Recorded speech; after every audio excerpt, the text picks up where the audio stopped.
आज क्या प्रोग्राम है सर? आज इफ्तारी का प्रोग्राम है हमारे मेंबर्स के साथ, हमारे वॉल्टियर्स और हमारे जितने भी हमारे पॉलिटिकल लीडर्स हैं, हमारे ज़मीर साहब जो हमारे लीडर हैं उनके लिए, रहीम खान साहब, मिनिस्टर यूटी खादर साहब हमारे, और नज़ीर साहब, हमारे मेंबर्स नासिर हुसैन साहब भी इंशाल्लाह आती करके बोले, रिजवान साहब और हमारे जब्बार साहब जो मेंबर्स हैं हमारे हज कमेटी में वो पूरे आएंगे, तो पूरे के लिए इफ्तारी का इंतज़ाम किया जी हज कमेटी की तरफ से और पूरे मीडिया वालों के लिए पूरे। अस्सलाम वालेकुम। यहाँ पे एक शानदार इफ्तियार की पार्टी दी गई है। यहाँ पे नए चेयरमैन हज कमेटी के हमारे टीपू भाई है।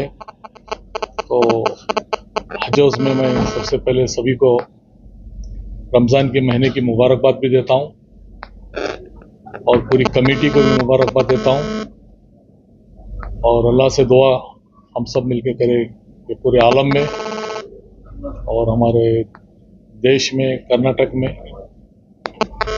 बहुत ही प्यार मोहब्बत, बहुत ही सुकून से इफ्तियार रमज़ान मनाएं। और आगे भी आप सभी लोगों से पर्सनल रिक्वेस्ट है कि आप सभी लोग हमारे लिए दुआएं करें, और आने वाले हज को जितने हमारे भाई बहन जाने वाले हैं उनके बारे में भी, और हज कमेटी के इश्यूज को लेके भी बातचीत हुई है। हज हाउस अभी 2 नए आने वाले हैं, एक मंगलूर, एक गुलबर्गा। हम रमज़ान के बाद उसका उद्घाटन करने वाले हैं, तो फाउंडेशन स्टोन डालने वाले हैं। और हमारे स्टेट के चीफ मिनिस्टर सिद्धरामैया जी और deputy CM DK Shivakumar ji, सभी लोग इस हज हाउस को और पूरे कर्नाटक के लोगों के लिए मुबारकबाद देते हैं। और हमारे टीपू भाई हज कमेटी के चेयरमैन बनने के बाद सभी इश्यूज को लेके आज मीटिंग भी हुई हज हाउस में। इसमें बहुत से चर्चे हुए हैं और वो पूरे चर्चों को लेके हमारे ज़मीर अहमद खान साहब माइनॉरिटी मिनिस्टर और मैं हज मिनिस्टर दोनों मिलके जो भी इश्यूज पे है वो पूरे प्रॉब्लम्स हो या आने वाले हज को जाने वाले पूरे भाइयों को लेके, और इससे पहले हज में थोड़े बहुत प्रॉब्लम्स इश्यूज बताए थे लोग, उसको भी कंप्लीट करने के लिए मीटिंग की है। तो वो आने वाले दिनों में पूरे अच्छी तरीके से, और सभी हज कमेटी के मेंबर्स थे और सभी अपने अपने तरफ से ओपिनियन भी दिए हैं, उसको मैं और ज़मीर भाई मिलके पूरा सॉल्व करेंगे इंशाल्लाह।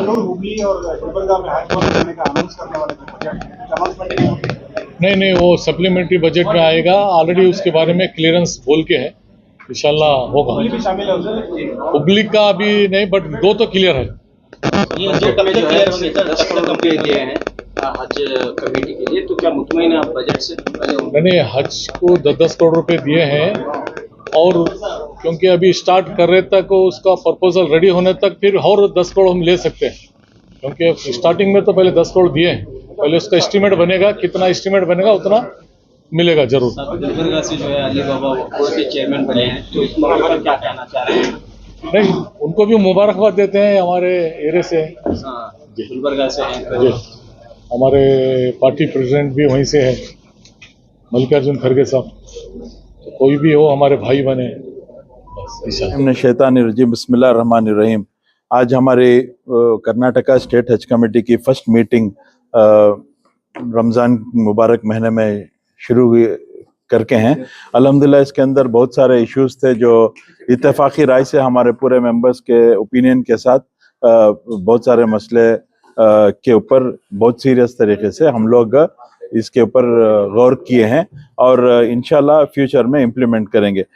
इसमें अहम चीज़ें जैसे 2025 का जो बजट है, चीफ मिनिस्टर साहब को जब मैं मुलाकात किया था तो चीफ मिनिस्टर साहब बजट मीटिंग में रहीम खान साहब के साथ मैं गया था बजट मीटिंग में, तो वो हमारी बात रखते हुए इस बार नेक्स्ट 2 यानी कि नई बिल्डिंग के लिए 10 करोड़ रुपए बजट में सैंक्शन कर गए। इसके अलावा हम इत्तेफाकी राय से पूरे मेंबरों के साथ ये डिस्कस हुआ कि मंगलूर में जो नई हज कमेटी बनना है, जगह भी हज भवन बनना है, उसके लिए इनायतुल्लाह बोल के वो हज भवन के लिए जगह दे रहे हैं। तो वो सिलसिले में भी नेक्स्ट वीक इंशाल्लाह रजिस्ट्रेशन रख चुके हैं हम लोग। और तीसरा, गुलबर्गा के अंदर भी हमको 5 एकड़ जगह मिल के वहां भी नया हज भवन बनना बोल के इंशाल्लाह वो भी तय करके हैं। और पूरे स्टेट के अंदर इस बार ट्रेनिंग प्रोग्राम जो हुज्जाज इकराम के लिए दिए जाता है, इस बार मैसूर में इंशाल्लाह नया, जो पिछली मर्तबा नहीं था, मैसूर में इंशाल्लाह ट्रेनिंग होएगी। इस बार हुज्जाज इकराम के लिए जो बॉम्बे और दिल्ली का सफर करके आया, उसके अंदर भी बहुत सारे नए चीजें जो मैं पिछले मर्तबा भी बोला था, इस बार हर हाजी को जैसा पासपोर्ट रहता है वैसा नुसूक कार्ड करके दे रहे हैं, जिसके अंदर पूरे डिटेल्स रहते हैं। तो इसके अंदर पिछले मर्तबा क्या हुआ करता था कि अगर कोई हाजी का डेट बदला होना था, आगे पीछे कर देते हम लोग, लेकिन इस मर्तबा जो डेट फिक्स हो जाता है वो डेट का आगे पीछे नहीं होता, क्योंकि नुसूक कार्ड अलॉट करते हैं हर हाजी को, जिसके अंदर पूरे उनके रूम अकोमोडेशन से लेके, फ्लाइट ट्रैवल से लेके, बस से लेके, मीना, मुजदलिफा, आरफात के पूरे वो प्रोग्राम्स रहेंगे उसके अंदर। तो वो एतबार से इस बार ज्यादा हम लोग ट्रैवल के चेंजेस नहीं कर पाएंगे। अगर कोई चेंजेस है तो पहले ही कर देना हम लोग, जो अभी वो फाइनल होता है, फाइनल होने के बाद नहीं होता, क्योंकि पूरा फिक्स हो जाता है। अभी सर्विस सेंटर्स करके बनाए आज में, जैसे इससे पहले वो क्या मोलिम रहते थे, तो मोलिम के बदली इस बार सर्विस सेंटर्स करके वो लोग मकतब जो बोलते हैं वो सर्विस सेंटर्स करके नाम दिए। तो ऐसे बहुत सारे नए चीजें सेंट्रल हज कमेटी से लाए। इसके अलावा इस बार कर्नाटक के अंदर हम लोग, हमारे ईओ साहब सरफराज साहब पूरे मीटिंग की प्रोसीडिंग्स की अल्हम्दुलिल्लाह बहुत अच्छी तरीके से किए। तो ट्रेनिंग प्रोग्राम जो कर्नाटक में इस बार शुरू हो रहेंगे इंशाल्लाह 6 तारीख नेक्स्ट 6 अप्रैल से हमारे ट्रेनिंग प्रोग्राम शुरू होंगे। पहले ट्रेनिंग प्रोग्राम इंशाल्लाह बिदर में 6 तारीख को होगी, फिर कलबुर्गी और यादगीर में 7 तारीख को होगी, और 10 तारीख को हॉस्पेट, विजयनगर, बेल्लारी, कोप्पार, बागलकोट, चित्रदुर्गा, दावनगिरी में होगी, और बेंगलुरु में 12, 13, 14 को बेंगलुरु में होगी, और फिर 15 तारीख को शिवमोगा, चिकमंगलुरु, हासन में होगी। 17 तारीख को ये जो मैं बोल रहा हूँ दूसरे डिस्ट्रिक्ट, इनको पूरा को मिला के एक जगह हो रही है। तो शिवमोगा में हो रही है 15 तारीख को, धारवाड़ में हो रही है 17 तारीख को, चिकबालापुर में हो रही है 14 तारीख को, और बेंगलुरु में 13 तारीख जी। तो ये बेंगलुरु में 12, 13, 11, 12, 13 बेंगलुरु में 3 दिन। तो जितने भी हुज्जाज इकराम को ये मीडिया के जरिए से हम लोग इत्तला दे रहे हैं, ये जो देख के मेहरबानी से जो डेट्स बोल के हम SMS के जरिए से भी हज कमेटी से आपको आएगा, आप लोग तमाम ट्रेनिंग प्रोग्राम में शिरकत करें करके बताओ। तो अभी वैक्सीन का कोई नहीं, क्या भी नहीं, पूरा अच्छी तरीके से वैक्सीन दिया जाएगा, उसके बाद दिया जाएगा। नहीं, ट्रेनिंग प्रोग्राम में ही वैक्सीन का साथ में ही। उसके अलावा क्या फैसले ले गए उनके, नई हज कमेटी आई है, कोई नया कदम उठाया जाएगा या फिर? अभी हम जो नई पॉलिसी जो लास्ट टाइम हम 2 ट्रैवल एसोसिएशंस को बुला के बात किए थे, जिसके अंदर हम लोग जो फ्रॉड, जो उम्रे पे, जियारत पे लेके, हज पे बुला लेके जाके जो फ्रॉड हो रहे थे, उसके अंदर हमारे पूरे मेंबर्स डिस्कस किए हैं कि एक नई पॉलिसी बनाना है, जिसके अंदर हज कमेटी के अंदर इनका बाकायदा का एक रजिस्ट्रेशन होना है। तो वो क्या एतबार से कानूनी दायरे के अंदर हम लोग किस रकम से काम करना बोल के इंशाल्लाह नेक्स्ट मीटिंग, ईद के बाद एक मीटिंग तय करके उसके अंदर भी एक नया एक नई पॉलिसी इंशाल्लाह ले लेकर आने का तय किया। आज क्या प्रोग्राम है सर? आज इफ्तारी का प्रोग्राम है हमारे हज मेंबर्स के साथ, हमारे वॉलंटियर्स और हमारे जितने भी हमारे पॉलिटिकल लीडर्स हैं, हमारे ज़मीर साहब जो हमारे लीडर हैं, उनके लिए रहीम खान साहब, हज मिनिस्टर यूटी खादर साहब हमारे, और नज़ीर साहब, हमारे मेंबर्स नासिर हुसैन साहब भी इंशाल्लाह आती करके बोले, रिजवान साहब और हमारे जब्बार साहब जो मेंबर्स हैं हमारे हज कमेटी में, वो पूरे आएंगे।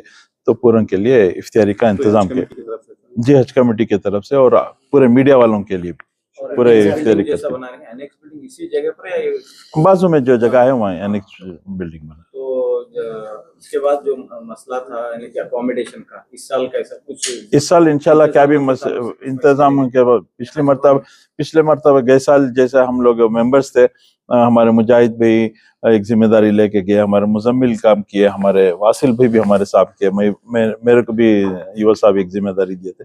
तो ठीक इसी तरह भी हम लोग कमेटीज बना के इस बार काम बांट लेके काम करेंगे करके मीटिंग में तय किया। एक्सटेंशन का जो है, ये एक्सटेंशन जो कर रहे हैं ये अकोमोडेशन के लिए नहीं, ये हर साल जो है हम लोग करीब 1.5 से 2 करोड़ रुपए हम लोग सिर्फ हज का प्रोग्राम, इनॉग्रेशन प्रोग्राम के लिए खर्च कर रहे हैं।